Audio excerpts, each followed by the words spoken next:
Astaghfirullahaladzim alladzi la ilaha illa huwa wa atubu ilaih. Astaghfirullahaladzim alladzi la ilaha illa huwa wa atubu ilaih. Astaghfirullahaladzim alladzi la ilaha illa huwa wa atubu ilaih. Ila hadratin Nabi sallallahu alaihi wasallam wa ala alihi wa ashabihi al-kiram. Syai'ulillahi lahumul Fatihah. A'udzu billahi minasyaitonir rajim. Bismillahirrahmanirrahim. Alhamdulillahi rabbil alamin. Arrahmanir rahim. Maliki yaumiddin. Iyyaka na'budu wa iyyaka nasta'in. Ihdinas siratal mustaqim. Siratal ladzina an'amta 'alaihim ghairil maghdubi 'alaihim waladdallin. Amin. Assalamualaikum warahmatullahi taala wabarakatuh. Alhamdulillahirabbil alamin wassalatu wassalamu ala asyrafil anbiya wal mursalin wa ala alihi wa ashabihi ajma'in. Amma ba'd. Saya hormati pengerusi Masjid Karya Batu 17, Tuan Haji Marti, Tuan-tuan Imam, Tuan Bilal, Tuan Syia, ahli-ahli jawatankuasa masjid, tuan-tuan dan puan-puan yang dirahmati Allah.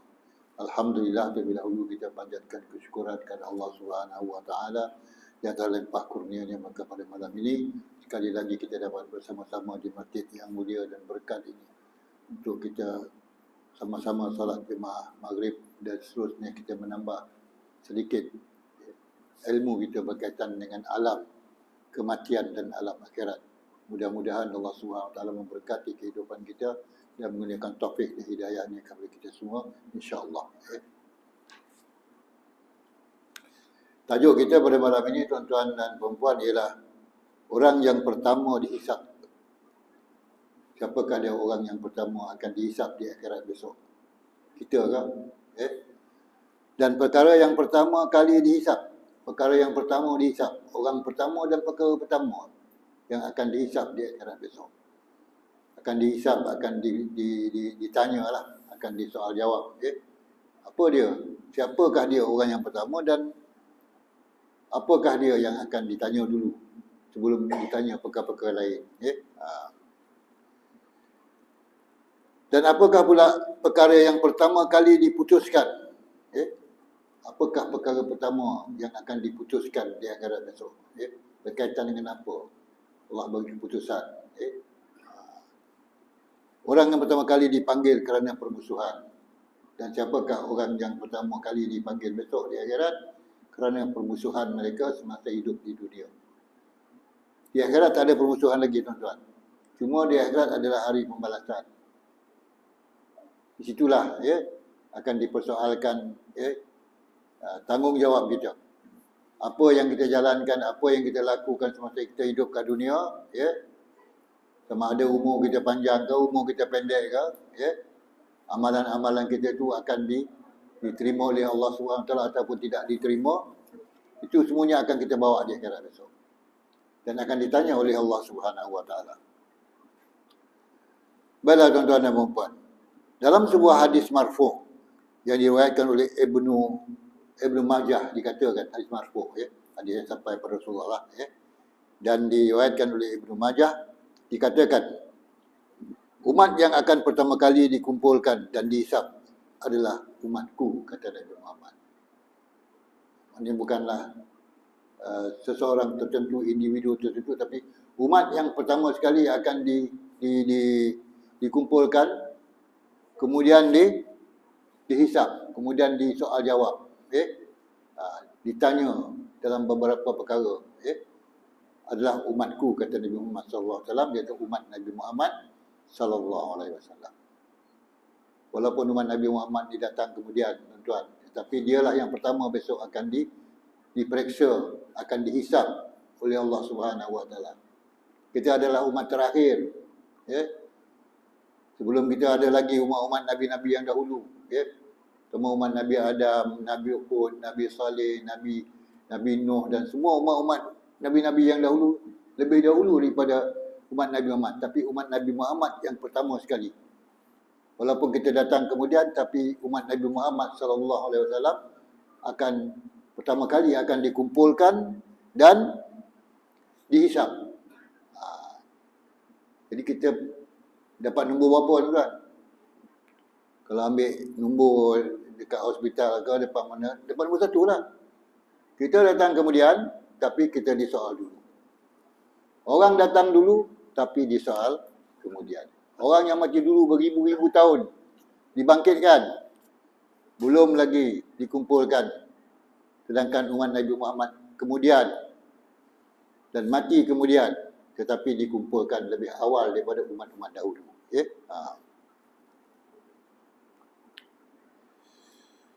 Lalu dikatakanlah, maka datanglah seruan, menyeru umat Nabi Muhammad SAW ni, iaitu umat yang dikatakan, manakah umat yang ummiyah dan nabinya juga ummiyah. Kita dipanggil umat yang ummiyah. Umat yang nabinya juga adalah ummiyah. Maka kami yang pertama, mereka yang meninggal terlebih dahulu, yang akan dihisab terakhir, setelah umat muslimin yang lain. Mana-mana umat Islam yang meninggal dahulu, mereka akan dihisab di peringkat akhir, di akhir sekali.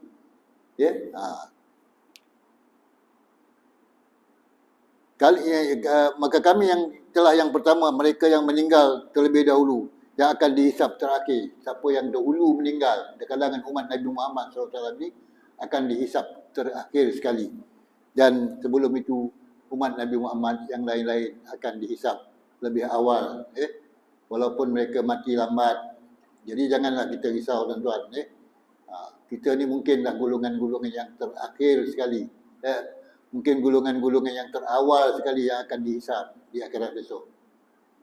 Mungkin umat Nabi Muhammad yang hidup pada zaman ini, bila kita dihidupkan, dibangkitkan di kubur, kita akan dihisab lebih awal daripada umat-umat yang hidup bersama-sama dengan Rasulullah SAW dahulu. Kita yang kemudian, tetapi kita dahulu dihisab. Mereka yang dahulu, tapi kemudian dihisab.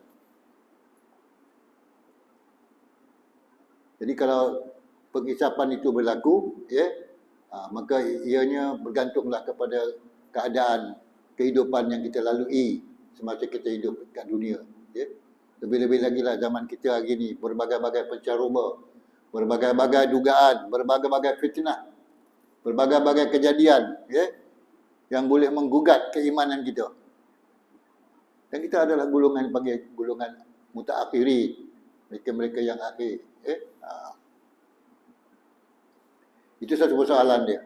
Siapa yang dulu akan disoal nanti? Umat Nabi Muhammad. Siapa yang dulu dikumpulkan nanti di akhirat? Ialah umat Nabi Muhammad SAW. Siapa yang dulu disoal? Orang yang mati kemudian. Orang yang mati dulu disoal kemudian, orang yang mati kemudian disoal dulu. Sedangkan dalam riwayat Abu Daud At-Tilasi dikatakan, lalu kemudian umat-umat yang lain pun keluar dari jalan kami. Bila umat Nabi Muhammad telah dihimpunkan, maka umat-umat yang lain tidak dikumpulkan bersama dengan umat Nabi Muhammad SAW. Umat-umat Nabi Hud, umat Nabi Saleh, umat Nabi Nuh, umat-umat Nabi Yaqub, Nabi Lut, Nabi apa lagi? Nabi Yusuf, semua terkeluar daripada kumpulan umat Nabi Muhammad SAW. Dikeluarkan. Lalu kemudian umat-umat yang lain pun keluar di jalan kami. Kami pun melangkah tanpa ada belenggu di kaki kami. Jadi umat Nabi Muhammad akan melangkah dengan bebas. Kaki tidak diikat lagi, ataupun kaki tidak terbelenggu lah. Maknanya berjalan dengan baik dan tidak ada gangguan apa-apa. Tidak berada dalam keadaan yang terikat dan sebagainya. Kami pun melangkah tanpa ada belenggu di kaki kami kerana bekas wuduk. Kerana bekas wuduk. Bekas wuduk itu bekas kita mengambil air sembahyang lah. Kita basuh muka, basuh tangan, basuh kaki. Itu semuanya membebaskan. Artinya maksudnya kat sini ialah bebas daripada dosa. Bila kita mengambil wuduk, setengah ulama mengatakan bila kita membasuh muka, maka semua dosa-dosa kat muka itu akan berluruhan jatuh. Begitu juga dengan tangan, kita ambil wuduk akan jatuh berluruhan. Itu juga dengan kaki. Sebab itu kaki kita di akhirat besok adalah kaki yang tidak terikat dengan apa-apa ikatan, bebas. Sebab kelebihan kita mengambil wuduk pada setiap kali dan setiap waktu. Jadi setiap waktu sembahyang kita mengambil wuduk, tuan-tuan dan puan-puan. Jadi wuduk ni adalah satu amanah yang jadi amanah pada diri kita. Tidak ada siapa pun tahu yang kita ni ada wuduk ataupun tak ada wuduk. Tak ada siapa pun tahu yang kita sekarang ni sudah batal wuduk ataupun belum batal. Kita saja yang tahu. Itu maknanya amanah terhadap diri kita. Bila kita ambil wuduk, itu adalah sesuatu yang meleraikan semua dosa-dosa pada anggota-anggota wuduk kita. Tapi dengan syarat, dengan syarat kita melakukan wuduk itu dengan sempurna. Bukan maknanya kita berwuduk ambil begitu saja tanpa kita mempelajari bagaimana cara mengambil wuduk yang sempurna. Maknanya kita menggunakan air yang kita ambil wuduk tu dengan sempurna dan tanpa halangan, untuk air itu lalu pada anggota wuduk. Kita ambil wuduk dengan sempurna, maka dapatlah kita berbagai-bagai faedahnya bila kita mengambil wuduk semasa hidup kat dunia. Dan lebih-lebih lagi di akhirat besok, wuduk itulah yang akan menjadikan kita umat yang bebas daripada belenggu dan umat yang sentiasa mendapat bimbingan daripada Allah Subhanahu Wa Taala. Kami pun melangkah tanpa ada belenggu di kaki kami kerana bekas wuduk. Kerana bekas wuduk ni, tuan-tuan. Jadi kalau tuan-tuan boleh tahan wuduk di satu hari, itu lagi hebatlah. Tapi kadang-kadang kita ambil wuduk waktu zuhur, waktu asar kena ambil wuduk lagi lah. Waktu maghrib kena ambil wuduk lagi lah. Tak ada siapa yang boleh tahan wuduk daripada zuhur sampai subuh. Ada boleh tahan, tuan-tuan? Boleh tahan tak? Zuhur sampai subuh. Ambil wuduk. Tak ada siapa yang boleh tahan. Di kalangan manusia biasa lah. Kalau kalangan kita ni tak ada orang yang boleh tahan wuduknya sampai kepada waktu subuh besok. Tapi Rasulullah SAW adalah orang yang tahan wuduknya. Yang paling tahan dan paling lama. Ini satu ujian pada kita. Bagaimana kita nak mengekalkan wuduk kita itu daripada satu waktu kepada satu waktu. Mungkin kita boleh tahan zuhur, asar, maghrib, isyak. Ada yang boleh, tuan-tuan. Ada ulama-ulama besar yang boleh wuduk daripada zuhur, asar, maghrib, isyak. Sampai ke subuh. Ada yang tahan. Tetapi sebahagian besar dia tidak dapat menahan wuduk itu kekal pada diri dia. Baiklah. Kemudian lalu umat-umat yang lain berkata umat itu hampir sama menjadi seperti para nabi. Hampir saja menjadi seperti para nabi. Bila umat Nabi Muhammad SAW ini dihimpunkan dan dikeluarkan daripada umat Nabi Muhammad ini, umat-umat yang lain tidak disamakan dengan umat Nabi Muhammad. Dan umat Nabi Muhammad bebas, bergerak, melangkah, berjalan dan sebagainya. Tak ada apa-apa yang mengganggu.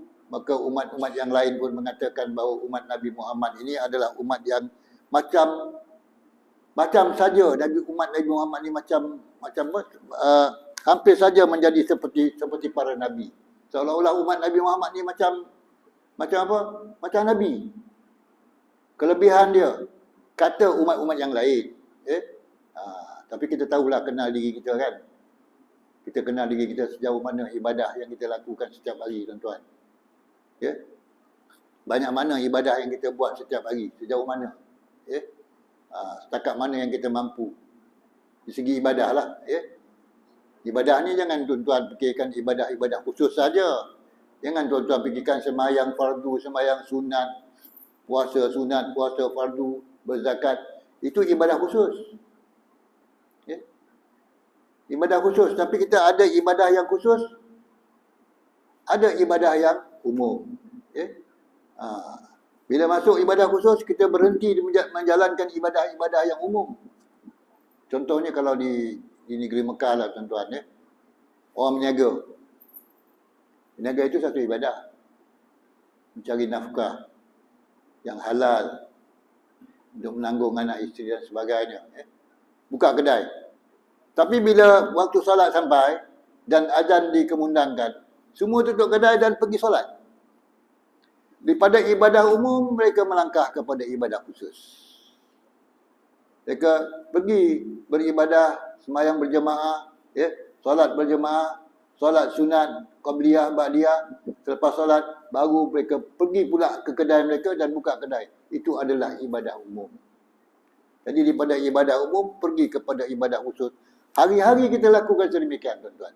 Ibadah umum, ibadah khusus. Selepas ibadah khusus, kita pergi kepada ibadah umum.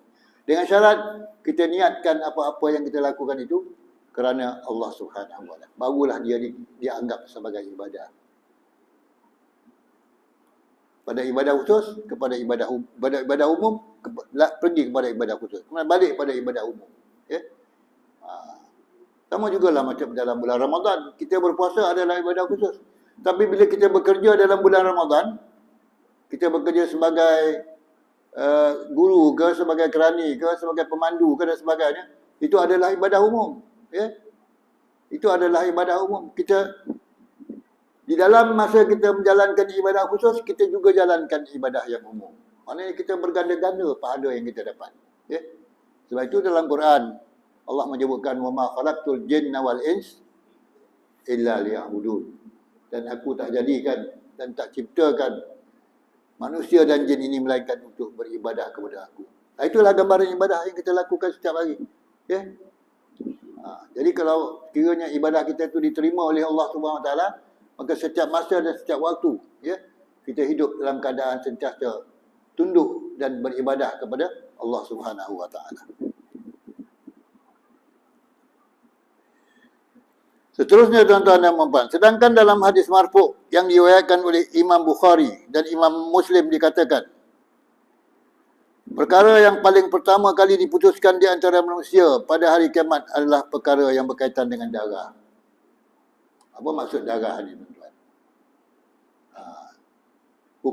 Hukum hakam lah, maknanya darah di perkelahian, ya, pergaduhan, pembunuhan dan sebagainya. Semuanya akan diputuskan besok di akhirat. Tapi ada satu hadis Allah menyebutkan, orang yang membunuh dan orang yang kena bunuh sama saja, akan dihukum. Sebab yang membunuh memang dia niat nak membunuh, dan orang yang kena bunuh juga dia niat nak membunuh orang yang nak membunuh dia. Tapi oleh kerana dia kalah dalam pertarungan itu, maka dia pun terbunuh. Padahal niat yang sama nak membunuh antara satu sama lain. Maka dalam satu hadis Rasulullah SAW, ya, ada menyebutkan bahawa kedua-duanya sama saja menerima hukuman daripada Allah Subhanahu Wa Taala. Itulah perkara yang akan diputuskan nanti. Ya. Di akhirat nanti ada banyak perkara-perkara yang berkaitan dengan pertumpahan darah, ya. Perkara-perkara yang, ya, yang menyeksa ataupun menzalimi orang lain, ya. Melakukan berbagai-bagai yang menyakiti, yang membunuh dan sebagainya, ya. Sebab itu dalam zaman-zaman kita tuan, banyak sangatlah perkara-perkara yang kadang-kadang orang tak sadar dia menzalimi orang lain, dia membunuh orang lain, dia merampas hak orang lain, ya, mencuri dan merompak dan sebagainya. Dan perkara-perkara yang berkaitan dengan darah ni tuan, adalah perkara-perkara yang membawa kepada pembunuhan dan juga perampasan hak dan sebagainya. Kemudian dalam riwayat lain disebutkan, perkara yang paling pertama kali dihisab atas seorang hamba adalah solat. Dan perkara yang paling pertama kali diputuskan adalah perkara yang berkaitan dengan darah. Perkara pertama yang akan diputuskan nanti ialah solat. Perkara pertama yang akan dihisab nanti ialah solat. Ini berkaitan dengan sabda Rasulullah sallallahu alaihi wasallam, awwalu ma yuhasabu alaihi al-'abdu yaumal qiyamah as-salat. Perkara pertama yang akan dihitung nanti, yang akan dikira nanti di hari akhirat, di hari kiamat besok, di hari akhirat besok, ialah solat kita. In solat amalu kullu. Sekiranya solat kita itu solat yang baik, yang diterima oleh Allah Subhanahu Wa Taala. Ya? In solat amalu kullu. Jika baik solat kita itu solat, maka baiklah amalan kita yang lain. Allah terima amalan yang lain sebab kita bersolat, solat kita sempurna. Dilakukan dengan sempurna, dilakukan mengikut apa yang telah ditentukan oleh syarak dan sebagainya, itu daripada wuduknya sampai kepada kita melakukan solat itu dilakukan dengan sempurna dan Allah terima solat kita itu, maka amalan-amalan kita yang baik yang lain pun Allah terima sebagai satu amalan salih, tuan-tuan. Itu kalau kita melakukan solat dengan baik. Apalagi lah orang yang tak bersolat.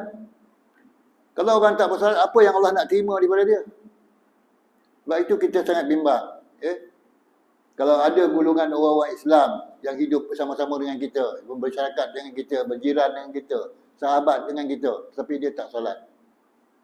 Ada, tuan-tuan? Ada golongan ini yang tak solat. Bagaimana? Dan kadang-kadang dia lebih menonjolkan diri dia ataupun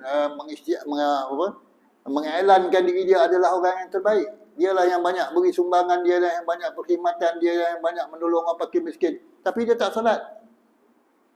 Maka amalan-amalan baik yang dia lain itu ditolak oleh Allah Subhanahu Wa Taala.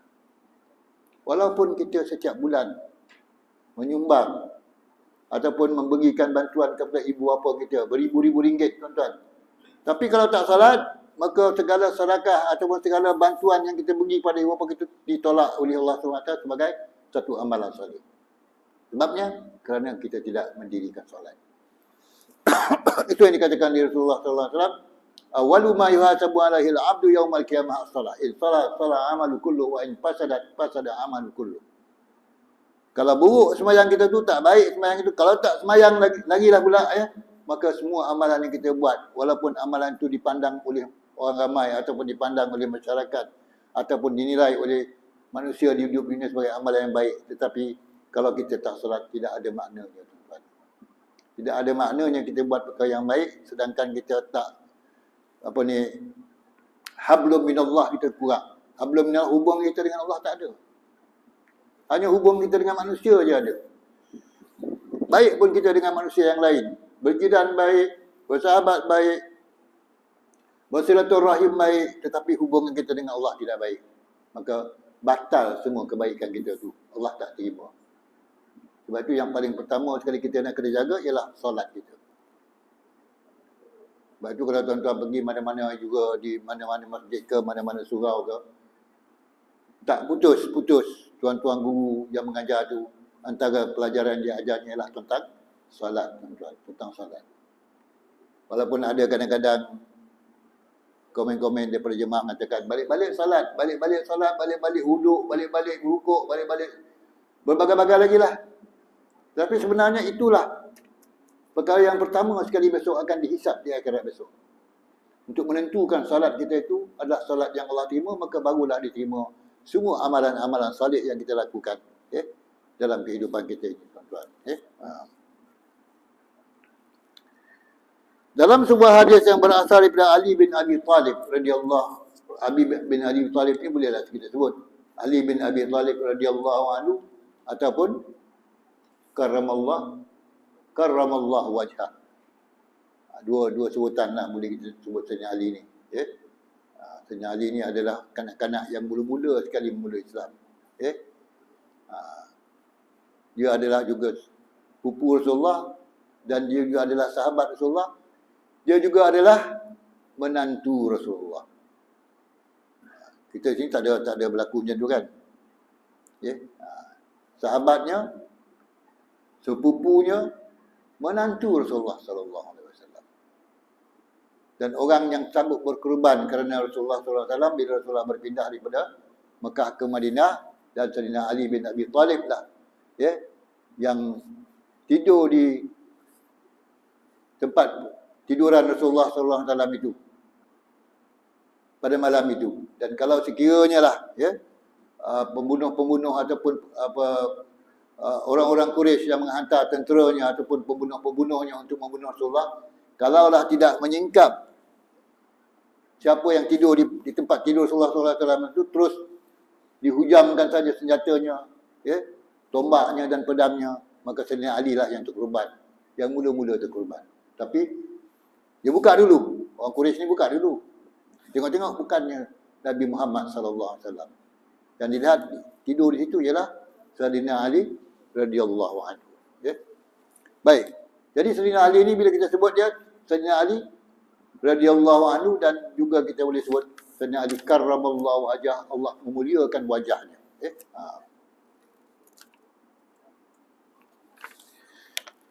Dalam sebuah hadis yang diriwayatkan oleh Ali bin Abi Talib radhiyallahu anhu karramallahu wajhah, yang diriwayatkan oleh Imam Bukhari, dikatakan, apa dikatakan? Sayyidina Ali mengatakan bahawa saya adalah orang yang paling pertama ditemui, ditanyai di depan Allah Subhanahu Wa Taala dalam perkara permusuhan. Kenapa Ali bercakap sedemikian? Ini riwayat daripada Imam Bukhari ni, tuan-tuan. Okay? Dan Ali kata dialah yang akan berhadapan dengan Allah Subhanahu Wa Taala berkaitan dengan persoalan mengenai permusuhan. Sebab dalam zaman Sayyidina Ali lah, ya, berlakunya peperangan di antara orang Islam dengan orang Islam. Dua peperangan yang besar. Satu peperangan Siffin, iaitu peperangan antara Sayyidina Ali dengan Muawiyah bin Abi Sufyan, dan satu lagi peperangan Jamal, peperangan antara Sayyidina Ali dengan Aisyah, Aisyah binti Abu Bakar. Jadi Sayyidatina Aisyah radhiyallahu anha memimpin pasukan, ya, yang menentang Sayyidina Ali pada waktu itu. Jadi pembunuhan berlaku di kalangan umat Islam di peringkat awal lagi, tuan-tuan. Ya. Peperangan berlaku, beribu-ribu orang mati. Bukan sedikit. Tetapi ulama' berpendapat, peperangan ini tidaklah dapat ditentukan siapa yang benar dan siapa yang salah. Sebab kedua-dua pihak adalah memperjuangkan kebenaran. Dan tak ada siapa boleh mengatakan dia lebih benar daripada yang lain, dan tidak ada pihak yang mengatakan dia lebih benar daripada pihak yang lain. Kedua-duanya memperjuangkan kebenaran. Tetapi kedua-duanya telah bertempur dan berperang, dan ramailah orang Islam yang terbunuh dalam peperangan Siffin dan peperangan Jamal. Okay? Dan inilah yang berlaku selepas kewafatan Rasulullah SAW. Selain daripada peperangan-peperangan yang dilakukan ataupun yang dilakukan oleh Sayyidina Abu Bakar As-Siddiq radhiyallahu anhu untuk untuk menumpaskan, ya, nabi-nabi palsu, untuk menumpaskan golongan-golongan murtad di zaman Sayyidina Abu Bakar As-Siddiq. Ada golongan yang murtad, dan mereka dikatakan murtad sebab mereka tidak keluar daripada syahadah, ya, mengatakan tiada Tuhan bagi Allah dan Nabi Muhammad itu. Mereka tak keluar dari syahadah, tapi mereka hanya menentang. Pertama sekali mereka tak nak keluarkan zakat. Ini golongan yang pertama keluar ataupun menentang, pemerintah Islam pada waktu itu. Dan yang keduanya, ada golongan di kalangan orang Islam yang tak mahu lagi mendirikan sembahyang. Dan lebih dahsyat lagi, ada golongan di kalangan orang Islam itu yang mengaku diri dia jadi Nabi. Dan kita panggil dia, ataupun para ulama ataupun para ahli sirah mengatakan Nabi-Nabi ini adalah Nabi palsu. Dan mereka yang paling terkenal sekali yang mengaku diri jadi Nabi palsu ialah Musailamatul Kazzab. Musailamah tu nama dia. Kazzab tu bahasa Arab, maknanya pendusta. Musailamah yang pendusta. Musailamatul Kazzab. Dan seorang lagi nama dia Aswad Al-Unasi.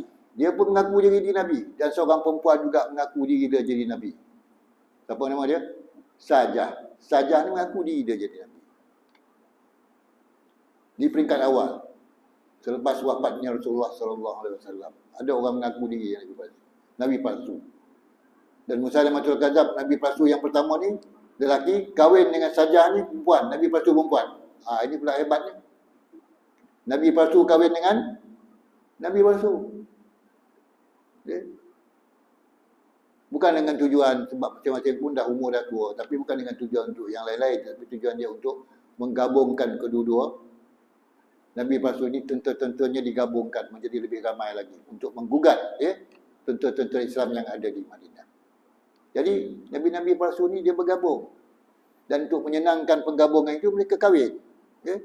Inilah kaedah dia yang digunakan di masa dahulu. Ya. Jadi tuan-tuan dan puan-puan, ya, jadi Sayyidina Ali lah orang pertama yang akan dipanggil, ya, menghadap Allah SWT di akhirat besok. Macam mana keadaan Sayyidina Ali dipanggil dan sebagainya, itu adalah di akhirat.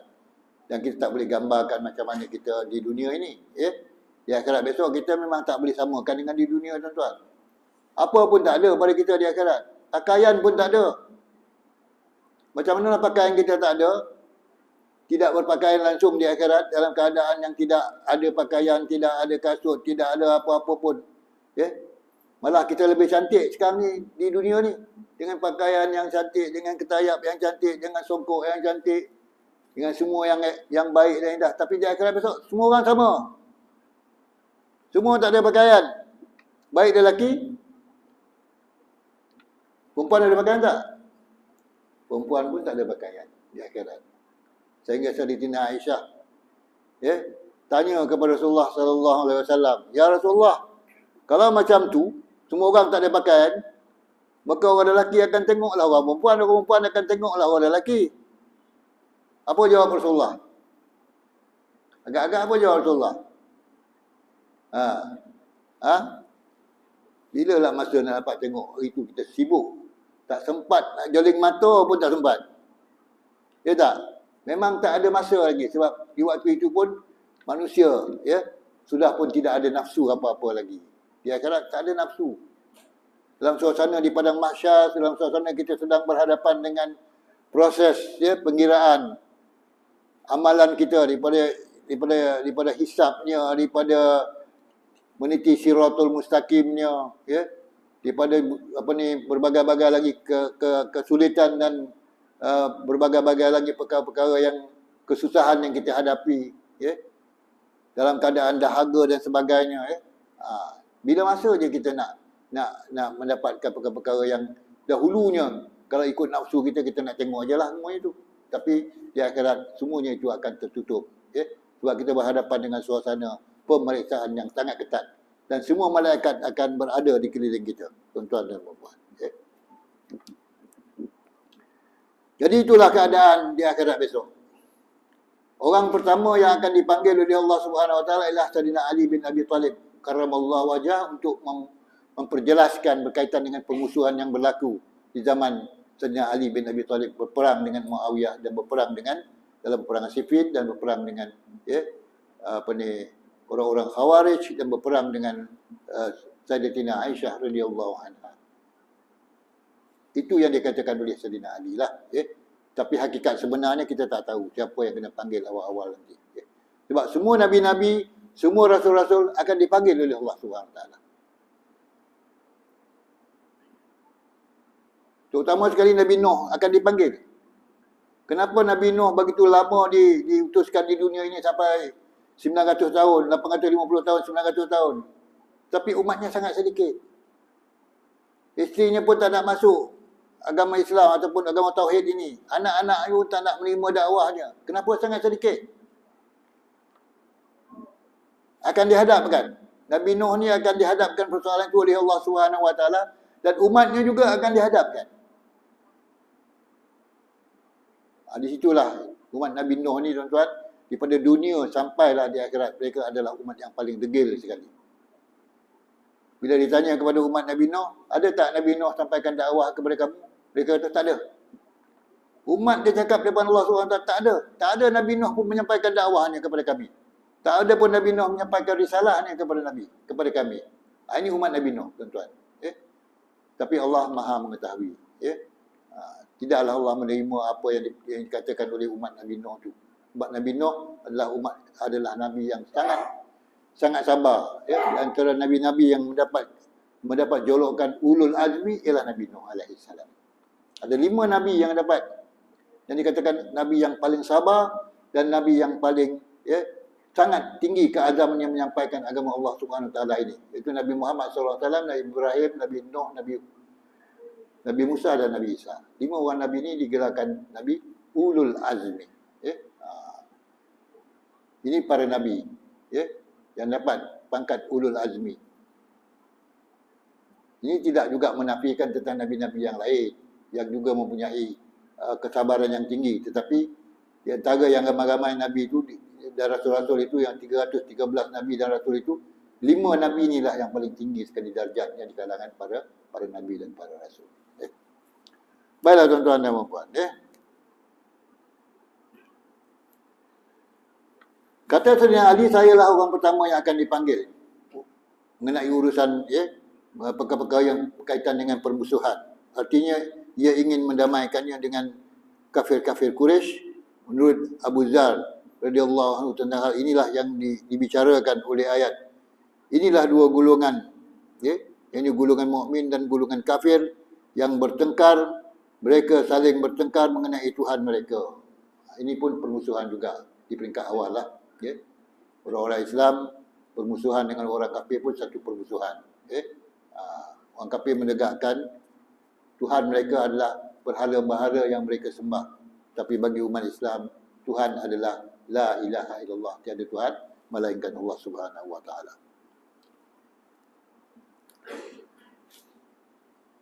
Kemudian tuan-tuan dan puan-puan, setiap orang yang terbunuh di jalan Allah Subhanahu wa taala, orang kafir yang dibunuh oleh seorang muslim dalam peperangan dan sebagainya, akan datang dengan membawa kepalanya, urat leher kepalanya masih berlumuran darah. Lalu ia pun berkata, "Ya Allah, tanyalah orang yang membunuhku ini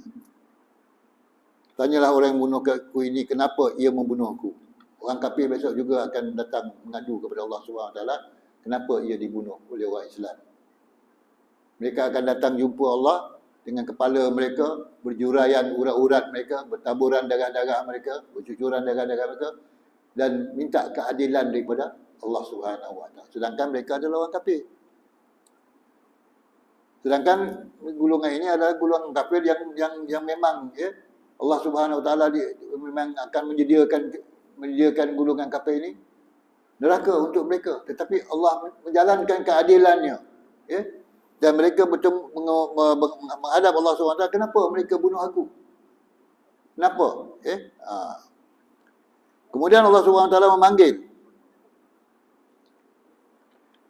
Maka Allah SWT pun bertanya kepada orang yang membunuh si kafir tadi, membunuh tersebut, meski ia lebih tahu, sekalipun Allah memang amat mengetahui kenapa orang Muslim ini membunuh orang kafir tersebut, kenapa kamu membunuhnya? Maka orang itu pun menjawab, "Ya Allah, sesungguhnya aku membunuhnya agar kemuliaan-Mu menjadi milikmu, untuk kemuliaan agama." Maka Allah SWT pun lalu berkata, "Kamu benar." Lalu ia menjadikan wajah orang yang membunuh tersebut bercahaya seperti cahaya matahari, dan para malaikat pun memasukkannya ke dalam syurga. Allah tahu kenapa orang Islam membunuh orang kafir. Walaupun orang kafir ini menuntut keadilan dia, datang dengan kepala dia yang putus, dengan jurai-jurai darah dia. Tapi Allah mau memuaskan hati orang kafir juga, tuan-tuan. Ini katakan Allah akan mendamaikan di akhirat besok. Allah mau memuaskan hati orang kafir ini, maka Allah tanya orang yang membunuh tersebut, maka jawapan yang diberikan oleh orang yang membunuh orang kafir tersebut, "Aku membunuh orang tersebut adalah kerana nak memuliakan-Mu, ya Allah, nak memuliakan agama-Mu." Maka Allah kata, "Kamu adalah benar." Dan seterusnya orang tersebut dimasukkan ke dalam syurga, dan dimasukkan oleh malaikat ke dalam syurga. Sebab apa yang dilakukannya adalah untuk menegakkan kebenaran dan menegakkan agama Allah Subhanahu wa taala. Jadi ini yang dibicarakan besok di akhirat. Walaupun ada berlaku pembunuhan di dunia ini, tapi Allah tetap memberikan keadilannya di akhirat besok. Walaupun yang membunuh orang Islam, yang kena bunuh orang kafir, tapi Allah tetap memberikan keadilannya kepada semua makhluknya. Sebab itu tuan-tuan dan puan, bila kita baca saja ayat-ayat Quran ataupun perkara berkaitan dengan nama Allah ni, terutama sekali bila kita baca Bismillahirrahmanirrahim, kita faham dengan nama Allah yang Maha Pemurah lagi Maha Mengasihani. Maknanya di dunia dan sampai di akhirat. Di akhirat besok akan diadili. Orang-orang yang dikatakan dituduh membunuh orang kafir juga akan diberikan pembelaan ataupun diberikan keadilan, diberikan kepuasan untuk mereka mengetahui apa sebabnya mereka dibunuh. Sebab itu orang yang membunuh orang kafir di akhirat besok akan dimasukkan ke dalam syurga. Membunuh orang kafir di dunia ini kerana memperjuangkan agama, kerana meletakkan agama Allah itu lebih mulia daripada agama-agama yang lain, maka mereka akan dimasukkan ke dalam syurga di akhirat besok, tuan-tuan. Begitu juga dengan orang Islam yang terbunuh di medan peperangan. Orang Islam yang terbunuh di medan peperangan dan mereka mati dalam peperangan menentang orang-orang kafir, dan dikatakan mereka itu adalah mati syahid, juga akan dimasukkan ke dalam syurga Allah Subhanahu wa taala. Inilah yang akan kita temui nanti di akhirat besok, di mana berbagai-bagai perkara yang akan kita lalui di akhirat, dalam satu keadaan di mana alam akhirat adalah alam yang abadi, alam yang kekal, dan kita akan mendapat pembalasan kepada amalan-amalan kita semasa kita hidup di dunia. Walaupun kita hidup di dunia ini dalam masa yang pendek, tetapi kita akan mendapat pembalasan. Kalau kita melakukan amalan soleh dengan ikhlas dengan Allah, kita akan dapat pembalasan yang kekal daripada Allah SWT di akhirat besok. Okay? Kalau kita masuk syurga sebagai seorang yang beriman, kekallah kita di dalam syurga. Orang-orang kafir akan kekal di dalam neraka. Itulah yang kita nak tahu kaitan dengan alam yang akan kita tempuh selepas kita menempuh alam dunia ini, tuan-tuan. Alam dunia ini tak payah kita ceritalah. Kadang-kadang kita tengok apa-apa yang sampai pada kita, WhatsApp ke, internet ke, ataupun apa-apa sahaja media masa ni, itu hanya sikit sahaja yang kita tahu. Tetapi alam akhirat ni lebih luas daripada itu. Sekali itu lalu tuan-tuan dan puan-puan, mudah-mudahan Allah SWT memberkati kehidupan kita dan mengingatkan taufik dan hidayah kepada kita semua, insya-Allah. Bismillahirrahmanirrahim. Alhamdulillahirabbil alamin. Wassalatu wassalamu ala asyrafil anbiya wal mursalin wa ala alihi washabihi ajmain. Allahumma rzuqna ya rabbi bahman nabiyyin hifdzal mursalin ilham malaikatil muqarrabin bi amrin ya arhamar rahimin. Rabbana atina min ladunka rahmah wa hayyi lana min amrina rashada. Rabbana atina fid dunya hasanah wa fil akhirati hasanah wa qina adzabannar. Wa sallallahu ala sayyidina Muhammadin wa ala alihi washabihi ajmain. Subhana rabbika rabbil izzati amma yasifun wa salamun alal mursalin walhamdulillahi rabbil alamin. Taqabbalallahu minkum. Assalamualaikum warahmatullahi taala wabarakatuh.